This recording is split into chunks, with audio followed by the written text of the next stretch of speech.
नई नई सास बनने जा रही लक्ष्मी को उसके रिश्तेदारों ने अच्छे से समझा दिया था। दीदी देखो, सास बनना आसान नहीं है। कहने को बहू आ जाती है, लेकिन सारे घर में हक ऐसे कर लेगी जैसे तुमने तो इतने साल से घर के लिए कुछ किया ही ना हो। और नहीं तो क्या, मेरी वाली ने तो घर का नक्शा ही चेंज करवा दिया था।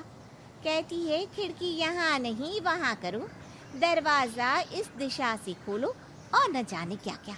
अरे बताओ, 20 साल से क्या मैं गलत खिड़की दरवाजे के साथ रह रही थी? तभी वहाँ बेटी आ जाती है। हाँ माँ, और पक्का भाभी आने के बाद तो मेरा हाल बुरा ही होना है। तुम हर बात पर मुझे इग्नोर करोगी। हे भगवान, इतना सब कुछ होता है बहू के आ जाने पर, मुझे तो पता ही नहीं था। अरे एक हमारा जमाना था। अरे हमारा जमाना तो भूल ही जाओ कि सास के हाथ में कमान होती थी और हम कठपुतली। जीवन भर कठपुतली ही रहना है, पहले सास की और अब बहू की। खैर, मुर्गे की अम्मा कब तक खैर मनाती।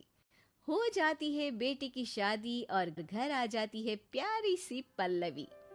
माँ जी चाय लीजिए। सास जो कि पहले से डरी हुई थी, हाँ हाँ लाओ लाओ, लेकिन चाय पीती ही थू, अरे इसमें किरकिरा सा क्या है? चाय में चीनी तो है ही नहीं। माँ जी वो ये बता रहे थे कि आपको शुगर की बीमारी है, तो मैंने चीनी की जगह गुड़ का पाउडर डाला है, वो शुगर के लिए ठीक रहेगा। सास गुस्से से लाल हो जाती है। अरे नहीं नहीं, मैंने जीवन भर चीनी की ही चाय पी है, तो मैं तो चीनी वाली ही चाय पीऊंगी। तुम आई और मैं नियम बदल दूं? ऐसी सास नहीं हूं मैं, समझी? पल्लवी को समझ में नहीं आता कि सास को हो क्या गया है। अरे माँ जी हुआ क्या है, आप तो भड़क गई। तभी वहां ननद आ जाती है। तो आप काम ही ऐसा कर रही है ना भाभी? अरे भाई मैंने क्या किया? शुगर के पेशेंट को चीनी नहीं पीनी चाहिए, तो मैंने चाय में चीनी नहीं डाली। इसमें मुझे तो नहीं लगता कि मैंने कुछ गलत किया। भाभी पहली बात ये कि जबान चलाने की जरूरत नहीं है, क्योंकि हम लोगों को भी बोलना आता है। बाकी आपका क्या मतलब है कि हम लोग माँ का ख्याल नहीं रखते हैं? आपको ही सारी साइंस की नॉलेज है। पल्लवी समझ जाती है कि इन लोगों के दिमाग में बहू को लेकर धारणा गलत ही है, इसलिए वो बिना कुछ बोले वहां से चली जाती है। थोड़े दिनों बाद जब पल्लवी ड्राइंग रूम के पर्दे बदल रही थी, पंछी पन्नू उड़ती फिरूं मस्त गगन में, आज मैं आजाद हूँ दुनिया के चमन में। वाह जी वाह, आजाद होना तो अच्छी बात है, लेकिन हम लोग भी गुलाम नहीं है। ये पर्दे किससे पूछकर बदले जा रहे हैं, जरा बताओगी? अरे सासू माँ, जब से आई हूँ सोच रही थी कि पर्दे ठीक नहीं है।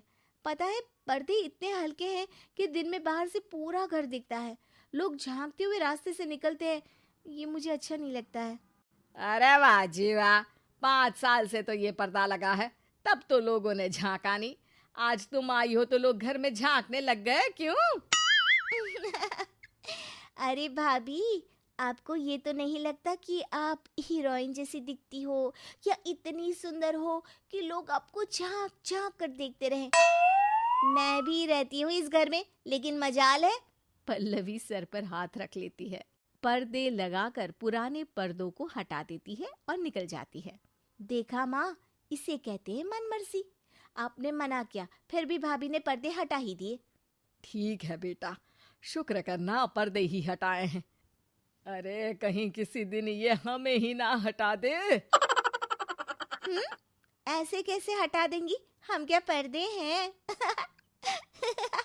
दिन बीतते हैं और एक दिन सास और ननद वॉक पर निकली होती है कि पड़ोसन, क्या बात है, आजकल तो आप लोगों की कोई खोज खबर ही नहीं है। तरस गए हम लोग तो। अरे नहीं नहीं, बस घर पर ही रहते हैं पहले जैसे। पहले भी तो इतनी ही खोज खबर थी ना। अरे नहीं नहीं, पहले की बात और थी। और बताओ बेटा, बॉयफ्रेंड से चक्कर चल रहा है कि खत्म हो गया? पहले तो पर्दे से दिख जाता था कैसे तुम सारा दिन टेलीफोन पर लगी रहती थी, कभी शर्माती कभी रोती। अब तो पर्दे भी मोटे लगा लिए तो कुछ ठीक से दिखाई भी नहीं देता। हाँ? नहीं, मतलब कोई ना, होता है इस उम्र में।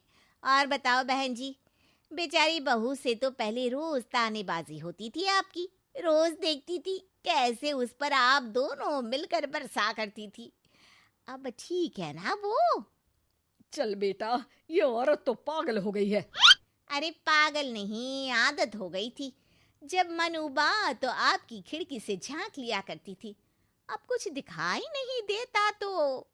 सास और ननद घर आती है, जहां बहू पर्दों को बदलने के लिए खड़ी होती है। अरे ये क्या कर रही हो?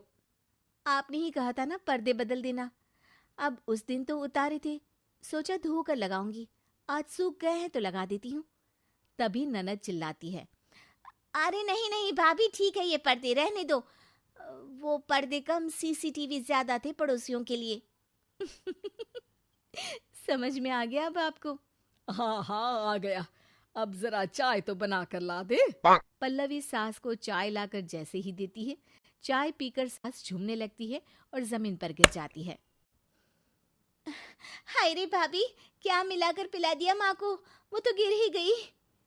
तभी बेटा डॉक्टर लेकर आता है। चेकअप के बाद डॉक्टर कहते हैं, ओ माय गॉड, इनका तो शुगर लेवल बहुत बढ़ गया है। क्या ये चीनी खाती है? हाँ डॉक्टर साहब, मैंने कई बार इनको चीनी की चाय और मीठा के लिए मना किया, लेकिन ये मानती ही नहीं। माँ को कुछ होगा तो नहीं ना? वो ठीक तो हो जाएंगी ना? अरे बहू की बात नहीं मानती तो क्या बेटी की भी नहीं मानती है ये? बेटा, आप नहीं रोकती अपनी माँ को चीनी की चाय और मीठा खाने से? बेटी क्या बोलती, उसे वो दिन याद आ जाते हैं जब उसने भाभी को इस बात के लिए भला बुरा सुनाया था। डॉक्टर के जाने के बाद, भाभी मुझे माफ कर दो, लोगों के कहने में आकर हम लोगों ने आपसे बहुत बुरा व्यवहार किया, जबकि ससुराल वालों को ये समझना चाहिए कि घर बहू का भी होता है।